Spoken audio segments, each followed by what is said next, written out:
सुन्दा नमिठो लाग्न सक्छ, तर न्यू रोड विशाल बजारतिर नेपाली जनताले आज आफ्नो स्तर अनुसारको व्यवहार प्रदर्शन गरेका छन्। यदि यो हप्ता कुनै सम्पन्न देशका विदेशी नागरिक काठमाडौँ भ्रमण गरिरहेका छन् भने तिनले नेपाली नागरिकको चेतना स्तर ठ्याक्कै थाहा पाउनेछन्।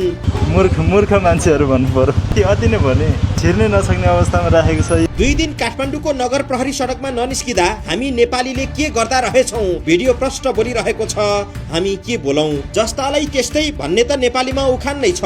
कहिल्यै सुध्रिन नसकेको नेपाली शैलीलाई सोही अनुसार सरकारले कानुनको डण्डा चलाएको थियो। कानुनको धज्जी उडाउँदै मनपरी गर्न पाएका अति स्वतन्त्र नेपाली नागरिकलाई बालेन शाह स्थानीय सरकार प्रमुख भएर काठमाडौँ महानगरपालिकामा आएपछि महानगर प्रहरी बल आक्रामक बनेको थियो। सडक, फुटपाथ र सार्वजनिक स्थलको सही प्रयोगका सन्दर्भमा निर्दयी तरिकाबाट नै फुटपाथ चौडा बनाउने, पैदल यात्रीलाई सुविधा दिने, फुटपाथमा व्यापार गर्न नदिने, सडकमा पार्किङ गर्न नदिने नियम कार्यान्वयनमा ल्याइएको थियो। यसको नियमितताका लागि सधैँ नगर प्रहरी खटिन्थे। निसासिएको न्यू रोड विशाल बजार असन क्षेत्र केही हदसम्म खुला पनि भएको थियो। तर गणेश नेपाली आत्मदाह घटनापछि सडकमा नगर प्रहरी निस्किएको छैन। प्रहरी नदेखेपछि स्वतन्त्रताको अत्याधिक अधिकार उपभोग गरिरहेका नेपाली जनले करिब 2 वर्षपछि न्यू रोड विशाल बजार क्षेत्रबाट चरित्र देखाइदिएका छन्। एउटा दुर्घटना हुनाले अहिले नगर प्रहरी, ट्राफिक प्रहरीहरू सबैजना अलिकति सुस्ताको अवस्थामा चाहिँ अब यसरी चाहिँ अब हुँदैन भन्ने ठाउँ निषेधित ठाउँमा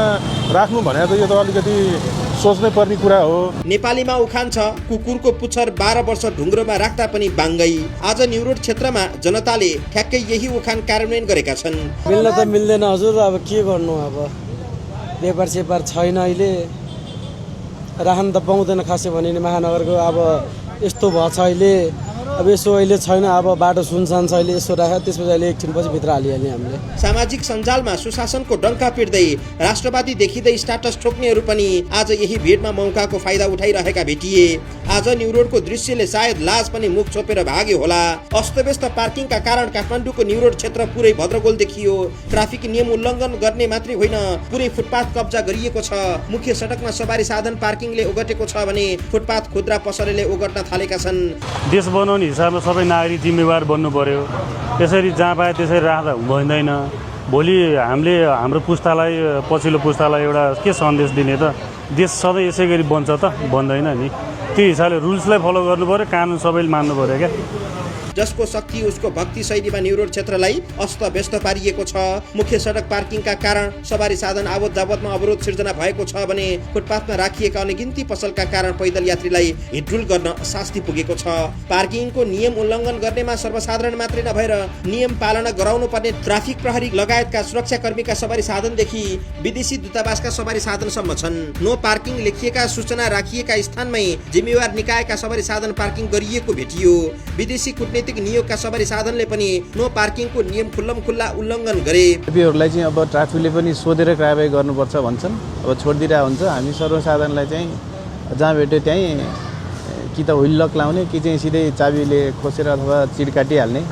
स्ट्यान्ड बाई बस्दा पनि अब त्यो पठाउलाई पनि अब हामी म त त्यो पठाउ त होइन, स्ट्यान्ड बाई बस्दा पनि चिड काटेको अवस्था हुन्छ। अब त्यो भेदभाव चाहिँ छ भिआइपी र सर्वसाधारणलाई। ठाउँमा नो पार्किङ लेखिएका सूचना बोर्डको खिल्ली उडाउँदै निषेधित क्षेत्रमा पार्किङ गरिएको छ।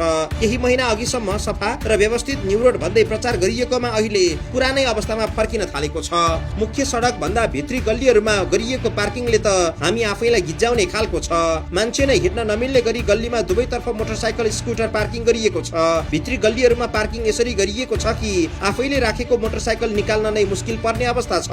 यी लज्जास्पद दृश्यहरू न्यू रोड क्षेत्र गल्लीहरूको हो। नियम उल्लङ्घन गर्नेहरूका 3-4 लाखका मोटरसाइकल, स्कुटर चढ्ने मात्रै नभएर करोड माथिका कार चढ्नेहरू पनि छन्। सडकमा जहाँ पाए त्यही पार्किङ गर्दा आवत जावतमा अवरोध त पुगेको छ नै, साथै शहरी सुन्दरतामा पनि असर पुगेको छ। नेपाली जनले नियम पालना गरेन। न्यू रोडका के गल्ली के मुख्य सडक जहाँ पनि पार्किङ गरेपछि ट्राफिक व्यवस्थापन नै अस्त व्यस्त बनेको छ। यसै पनि न्यू रोड अति व्यस्त बजार हो जहाँ दैनिक हजारौं हजार लाखौं लाखको संख्यामा किनमेलका लागि मानिसहरू पुग्ने गर्दछन्। बिहान, दिउँसो, बेलुका जुनसुकै समयमा पनि उस्तै भिडभाड देखिन्छ। किनमेल र घुमघामका कारण आफैमा भिडभाड हुने न्यू रोडमा फुटपाथमा व्यवसाय गर्दा र अव्यवस्थित पार्किङका कारण थप समस्या सिर्जना भएको छ। न्यू रोड भद्रगोल बन्दै गएपछि सामान्य नागरिक आफै पनि आजित बनेका छन्। यो त तपाईको राम्रो होइन, पार्किङ गरेर यसरी जताभावी पार्किङ गरेको त मान्छे हिँड्ने मान्छेहरूलाई पनि डिस्टर्ब छ होइन। जता पाए उता पार्किङ गरिरहेको छ। पार्किङ छ नि अहिले धरारामा पार्किङ निःशुल्क पार्किङ गरेको छ, त्यहाँ पनि पार्किङ गर्न सकिन्छ होइन। पछिल्ला केही अप्रिय घटनाहरूका कारण काठमाडौँ महानगरपालिकाको नगर प्रहरी र काठमाडौँ उपत्यका ट्राफिक प्रहरी सुस्ताएको अवस्थामा देखिएको छ।